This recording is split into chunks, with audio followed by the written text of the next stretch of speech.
குரு வாழ்க, குருவே துணை, குரு அடி போற்றி. 2024 குரோதி வருடம் அக்டோபர் மாதத்தின் பலாபலன்கள் ஒவ்வொரு ராசிக்கும் எப்படி இருக்கும், என்ன செய்ய போகிறோம் அப்படிங்கிறத, என்ன செய்யலாம், என்ன செய்யக்கூடாது, என்ன விதமான வழிபாடுகள் உகந்ததாக இருக்கும், ஒவ்வொரு நட்சத்திரங்களுக்கும் என்ன விதமான பலன்கள் இருக்குது அப்படிங்கிறத பற்றி விரிவாக பார்க்க போகிறோம். அந்த வகையில் இப்போ பார்த்தீங்கன்னாக்க இந்த மாதத்தோட சிறப்புகள் என்னென்ன இருக்குது அப்படிங்கிறத பற்றி நம்ம முதல்ல பார்க்கணும். இப்போ அக்டோபர் 2ஆம் தேதி அப்படின்னு எடுத்துக்கிட்டோம்னா அமாவாசை திதி வருது. இந்த அமாவாசை நன்னாள் அப்படிங்கிறது பார்த்திங்கன்னா முன்னோர் வழிபாடு, குலதெய்வ வழிபாடு, பித்திருக்கள் வழிபாட்டுக்கு உகந்த நாட்களாக இருக்குது. அடுத்து அக்டோபர் 3ஆம் தேதி பார்த்திங்கன்னா நவராத்திரி பூஜைகள் ஆரம்பம். அக்டோபர் 11ஆம் தேதி அப்படின்னு எடுத்துக்கிட்டோம்னா சரஸ்வதி பூஜை, ஆயுத பூஜை அப்படிங்கிற ஒரு விஷயங்கள் பூஜை ஆரம்பம். அன்னைக்கு தான் அந்த பூஜைகள் செஞ்சு வழிபாடு செய்யக்கூடிய ஒரு நாள். அடுத்து அக்டோபர் 17 அப்படிங்கிறது பௌர்ணமி திதி. திரு அண்ணாமலையாரை வழிபடக்கூடிய, கிரிவலம் சென்று வழிபடக்கூடிய, முழு அருளை பெறக்கூடிய ஒரு நல்ல நாள், அம்மனுக்கு உகந்த நாளாகவும் இருக்குது. இப்படிப்பட்ட விசேஷ தினங்களோடு இருக்கக்கூடிய இந்த நாட்களில் 21 அக்டோபர் 21, 24 பார்த்தோம்னாக்க சுமுகூர்த்த தினங்களாக வருது. அடுத்து அக்டோபர் 28 வாஸ்து நாள். புது வீடு கட்டணும் அப்படின்னா வாஸ்து குறிக்கிறதுக்கு மிகவும் உகந்த நாளாக இருக்குது. அடுத்து அக்டோபர் 31 தீபாவளி திருநாள் பண்டிகை அப்படிங்கிறது அன்னைக்கு தான் வருது. இப்படிப்பட்ட சிறப்புகளோட இந்த மாதம் தொடங்குது. அது மட்டும் இல்லைங்க, 4 விதமான கிரக பெயர்ச்சிகள் அப்படிங்கிறதும் இந்த அக்டோபர் மாதத்தில் வருது. புதன் பகவான் பார்த்தோம்னா அக்டோபர் 10ஆம் தேதி பெயர்ச்சி ஆகிறார். சுக்கிர பகவான் 13ஆம் தேதி பெயர்ச்சி ஆகிறார். செவ்வாய் பகவான் அப்படிங்கிறவர் 20ஆம் தேதி பெயர்ச்சி ஆகிறார். இதுக்கு இடையில சூரிய பகவான் அப்படிங்கிறவர் அக்டோபர் 14ஆம் தேதி பெயர்ச்சி ஆகிறார். இப்படிப்பட்ட பெயர்ச்சிகளை வைத்துக்கொண்டு என்ன விதமான பலாபலன்கள் இந்த அக்டோபர் மாதத்தில் இருக்க போகுது அப்படிங்கிறத டீட்டெயில்டாக விரிவாக நம்ம பார்க்க போகிறோம். அந்த வகையில் உங்களுக்கு ஏதேனும் இலக்கண அடிப்படையில் உங்களுடைய பிறப்பு ஜாதகம் எப்படி இருக்குது, விதி அமைப்பு எப்படி இருக்குது, இப்போ இருக்கக்கூடிய கோச்சார நிலைகளுக்கும் தசாபுத்தி பலன்களும் எப்படி இருக்குது, என்ன செய்யலாம் அப்படிங்கிறத பற்றி விரிவாக பார்க்கணும் அப்படின்னா டிஸ்பிளேயில் தர நம்பருக்கு கால் பண்ணி அப்பாயின்மெண்ட் ஃபிக்ஸ் பண்ணிக்கிட்டு உங்களுடைய பிறப்பு ஜாதகத்தை முழுமையாக நீங்கள் பார்த்துக்கலாம். இப்போ நம்ம பார்க்க போகிறது ஒவ்வொரு ராசிக்குமான கோச்சார பொது பலன், அக்டோபர் மாதத்திற்கான பொது பலன்களை நம்ம இப்போ பார்க்க போகிறோம். அந்த வகையில் இப்போ உங்களுடைய ராசிக்கு எப்படி இருக்குது அப்படிங்கிறத இப்போ நம்ம விரிவாக பார்க்குறோம். வாங்க பார்ப்போம். சிம்ம ராசி காலச்சக்கரத்தின் 5வது ராசியான சிம்ம ராசிக்கு இப்போ எப்படி இருக்க போகுது அப்படிங்கிறத பார்க்குறோம். இப்போ ராசிநாதன் எப்படி இருக்கார் அப்படின்னா 2ஆம் இடத்துல போய் அமர்ந்திருக்கிறார். கேதுவோட பிடியில் இருக்கிறார். புதனோட சேர்ந்து இருக்கிறார். தனக்காரகனோடு சேர்ந்துதான் இருக்கிறார். தனக்காரகன் உச்ச நிலையில் இருக்கிறார். 3ஆம் இடத்துல சுக்கிரன் இருக்கக்கூடிய ஒரு நல்ல அமைப்பு. அவரே 10 கூடையவராகவும் இருக்கிறாரு. 7ஆம் இடத்துல யார் இருக்கிறது? சனி பகவான் வக்ரம் பெற்று உங்கள் மேலே பார்க்குறார், உங்களை பார்த்துக்கிட்டு இருக்கார். 8ல் ராகு இருக்கக்கூடிய ஒரு அமைப்பு. 10ஆம் இடத்துல குரு பகவான் வக்ரகதி நிலையில் இருக்கக்கூடிய ஒரு அமைப்போடு சேர்த்து 11ஆம் இடத்துல பார்த்தோம்னா யார் இருக்கிறாங்கன்னா செவ்வாய் பகவான் இருக்கிறாங்க. இதுதான் கிரக அமைப்பு, ஆரம்ப காலகட்ட கிரக அமைப்பு. பிற்பகுதியில் பார்த்தீங்கன்னா அக்டோபர் 10, 13 தேதிகளில் என்ன நடக்குது அப்படின்னா புதன் சுக்கிரன் மாற்றம் ஏற்படுது. இந்த மாற்றங்களுக்கு ஏற்றாறு போல் என்ன நடக்கும் அப்படிங்கிறதையும் நம்ம சேர்த்து பார்க்குறோம். இப்போ சிம்ம ராசி அப்படின்னு எடுத்துக்கிட்டோம்னாலே எதையும் தனித்து நின்று செயல்படக்கூடிய ஒரு நல்ல அமைப்பு உண்டு. எந்த சூழ்நிலையிலும் தான் எடுத்துக்கொண்ட முயற்சி அப்படிங்கிறதுல வெற்றி பெற வரையும் போராடக்கூடிய ஒரு தன்மை உண்டு. எதுலேயும் முன்னெடுத்து போகக்கூடிய ஒரு தகுதி அப்படிங்கிறது உண்டு. தலைமை தாங்கக்கூடிய தகுதியெலாம் உண்டு. ஆமாம், தைரியம் தன்னம்பிக்கை அதிகமாக இருக்கக்கூடிய ஒரு அமைப்பு அப்படிங்கிறது உண்டு. சூழ்நிலையை பார்த்து பயப்படாமல் தனக்கான சூழ்நிலையை உருவாக்கும் ஆற்றல் கொண்டவர்கள் தான் நம்ம சிம்மராசி அன்பர்கள். அப்படிப்பட்டவங்களுக்கு இந்த காலகட்டம் சாதகமாக இருக்கானா, உறுதியாக சாதகமாக இருக்குது.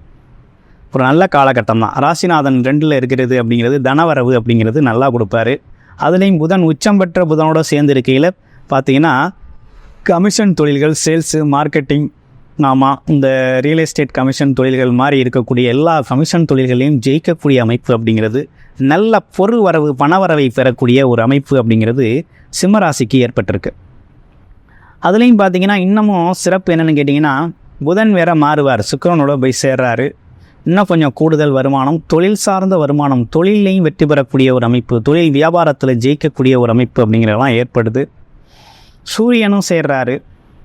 அப்போ சூரியனும் கேதுவோட பிடியிலிருந்து மாறையில் பார்த்திங்கன்னா இன்னமும் வெற்றி, புத ஆதித்ய யோகம் ஏற்படுது.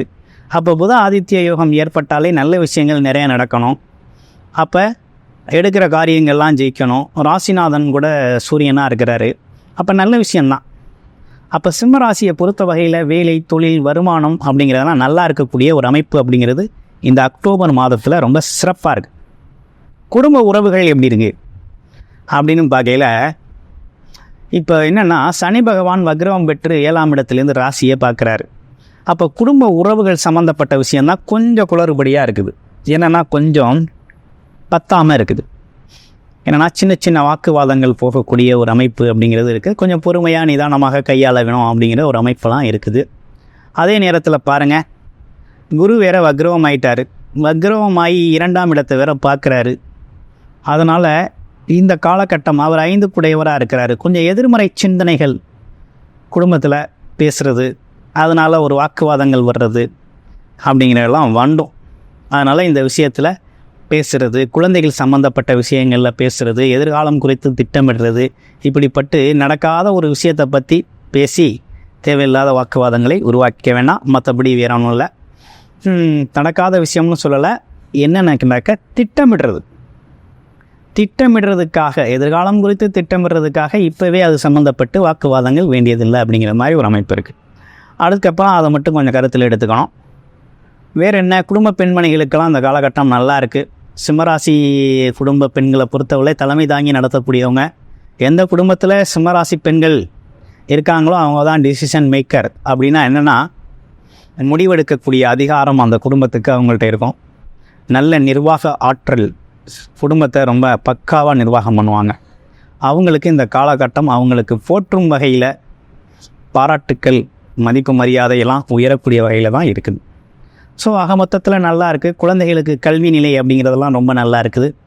அதெல்லாம் எந்த குறைபாடும் இல்லை. உயர்கல்வி அப்படிங்கிறதும் நல்லா இருக்குது. படிக்காத குழந்தைகள்லாம் நல்லா படிக்க ஆரம்பிச்சிருவாங்க. அடுத்து வேற என்ன, உடல் உபாதைகள் ஏதேனும் இருக்கா அப்படின்னு பார்க்கையில் பெருசாக ஒன்றும் உடல் உபாதைகள் உங்களுக்கு இருக்கிறது மாதிரி இல்லை.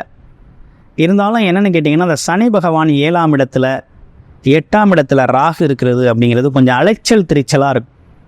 அலைச்சல், அதனால் கொஞ்சம் என்னென்னா உடல் அசதி, சோர்வு, இப்படிப்பட்ட விஷயங்கள்லாம் வந்து போகும். வண்டி வாகன பயணங்களில் கொஞ்சம் கவனம் எடுத்துக்கங்க. மற்றபடி வேற ஒன்றும் இல்லை.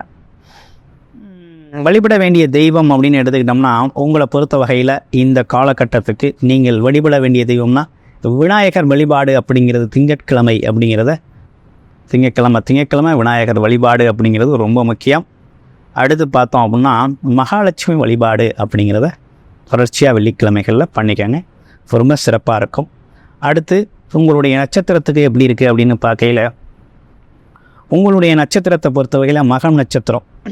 எதிரிகளை எளிதில் வெல்லக்கூடிய ஆற்றலும் செல்வ சேர்க்கையை அதிகரிக்கக்கூடியவர்களுக்காக, அதற்காக உழைக்கக்கூடியவர்கள், எப்பேற்பட்ட தடையையும் தாண்டி செயல்படக்கூடிய ஒரு அமைப்பு உள்ளவர்கள்.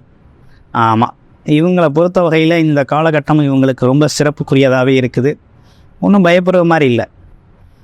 என்னென்னா, மகம் நட்சத்திரத்தை பொறுத்த வகையில் நல்ல வருமானத்திற்கான அனைத்து வேலைகளும் இந்த காலகட்டத்தில் நடக்கும். குடும்பத்தோட ஒற்றுமை அதிகரிக்கும். ஆமாம், குடும்பம் சார்ந்த உறவுகள்லாம் கொஞ்சம் இந்த இடத்துல பலப்படக்கூடிய ஒரு அமைப்பு அப்படிங்கிறது இருக்குது. தேவைகள் நிறைவேறக்கூடிய ஒரு நல்ல அமைப்பு. வருமானம் அப்படிங்கிறத கொஞ்சம் அதிகரிக்கக்கூடிய காலகட்டமாக இருக்குது. அடுத்து பூரம் நட்சத்திரம் எப்படி இருக்குது? அனைவராலும் பாராட்டுக்குரியவராக இருப்பார். எல்லோருக்கிட்டையும் ஈஸியாக அறிமுகமாகிடுவார். அது மட்டும் இல்லாமல் கலை இலக்கிய ஆர்வம் உண்டு. இன்னொன்று மற்றவரை புகழ் பற்றி பேசக்கூடியவர். இவரும் புகழ் பெறக்கூடியவராக இருப்பார். இவருக்கு எப்படி இருக்குது அப்படின்னா, இவரை பொறுத்த வகையில் இந்த காலகட்டத்தில் எடுக்கிற முயற்சிகளாம் வெற்றி பெறக்கூடிய ஒரு நல்ல காலகட்டம். தொழிலில் ஜெயிப்பார். தொழிலில் நல்ல லாபம் வரக்கூடிய ஒரு அமைப்பு இருக்குது. அதுலேயும் குறிப்பாக கமிஷன் தொழில்கள், கான்ட்ராக்ட் ஒர்க்ஸ் இதெல்லாம் பார்க்குறவங்களுக்கெல்லாம் ஒரு நல்ல வருமானம் வரக்கூடிய ஒரு அமைப்பு. சுக்கிரன் சார்ந்து கலை இலக்கிய துறைகளில் இருக்கிறவங்களுக்கும் ரொம்ப சிறப்பான வாய்ப்பு அப்படிங்கிறது இருக்குது. அதே போல் பேங்கிங் செக்டார், எழுத்துத்துறைகள், கணிதத்துறைகளில் இருக்கிறவங்களுக்கெல்லாம் நல்ல வருமானம் வரக்கூடிய நல்ல முன்னேற்றம் தரக்கூடிய அமைப்பு தான் இருக்குது. அடுத்து பாருங்கள், வேறு என்ன அமைப்பு? உத்திரம் நட்சத்திரம். உத்திரம் நட்சத்திரத்தை பொறுத்த வகையில் பார்த்திங்கன்னா, இவர் நன்றி மறக்காதவர் அப்படிங்கிற ஒரு அமைப்பு அப்படிங்கிறது இவர்கிட்ட இருக்குது. அனைவராலும் பாராட்டுக்குரியவராக இருப்பார். அதே போல் பல்வேறு விதமான அறிவு, சாஸ்திர ஞானங்கள்லாம் இவங்களுக்கு இருக்கும். இவர் பார்த்திங்கன்னா என்ன மாதிரி செயல்பாடு இந்த காலகட்டத்தில் இருக்கும்னா, குடும்பம் சார்ந்த விஷயங்களில் திட்டமிட்ட விஷயங்களை செய்கிறதுக்காக அயராது பாடுபடக்கூடிய ஒரு அமைப்பு அப்படிங்கிறது இந்த காலகட்டத்தில் ஏற்படுது. அடுத்து முயற்சி, பணத்திற்கான தொழிலுக்கான முயற்சி அப்படிங்கிறதும், அதில் வருமானத்தை எடுக்கக்கூடிய முயற்சி அப்படிங்கிறதும் ரொம்ப அதிதீவிரமாக எடுத்து வெற்றி பெறக்கூடிய ஒரு நல்ல அமைப்பு தாங்க ஏற்பட்டிருக்கு. அரசு காரியங்கள்லாம் கொஞ்சம் சீக்கிரமே தடைப்பட்ட காரியங்கள்லாம் நடக்கும். அதே போல் அரசியல் துறை சார்ந்து இருக்கவங்களுக்கெல்லாம் கொஞ்சம் நன்மைகள் நடக்கக்கூடிய ஒரு நல்ல காலகட்டமாக இந்த காலகட்டம் அமைஞ்சிருக்குது. வாழ்த்துக்கள். நன்றி, வணக்கம்.